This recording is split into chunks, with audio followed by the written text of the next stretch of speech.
I've always hadn't been able to read. My father couldn't read. My mother got killed when I was very young. I went through the 6th grade, and back then they just passed you on your size, not your education or nothing. And after the 6th grade and things, I just come home one day and told my father, I said, I'm not going back. They're not teaching me nothing.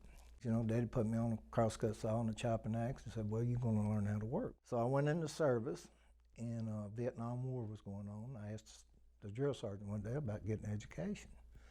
He looked me in the eye and he told me, he said, you better learn how to stay alive. Don't worry about learning how to read.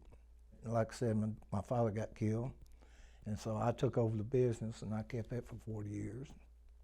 Still couldn't read. I had to get people to help me fill out the bills and get the money, help me collect my money and things. I met my wife 18 years ago, and she found out right off the bat I couldn't read, so she's been trying to help me. And had everything going against me, and I just said, well, this is the way it is. I'm supposed to not be able to learn how to read. So I done accepted that, and she kept pushing and pushing and pushing.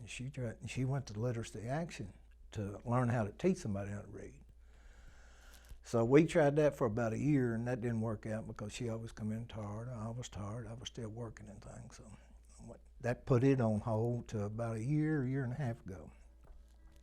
And I went to Literacy Action up here in Little Rock. It took 3 tries to get through that door because I was so nervous. I didn't tell my wife what I was doing. I walked in there and told them I needed some help. So I didn't tell my wife for the first 4 or 5 weeks and things. So I called her one day from over there and told her, I said, I'd like to meet you over here and have lunch. I got something to tell you that I've been doing. So she sat down and I told her, and she went to crying and things. I said, baby, don't cry. I said, if it wasn't for you, I wouldn't be here now.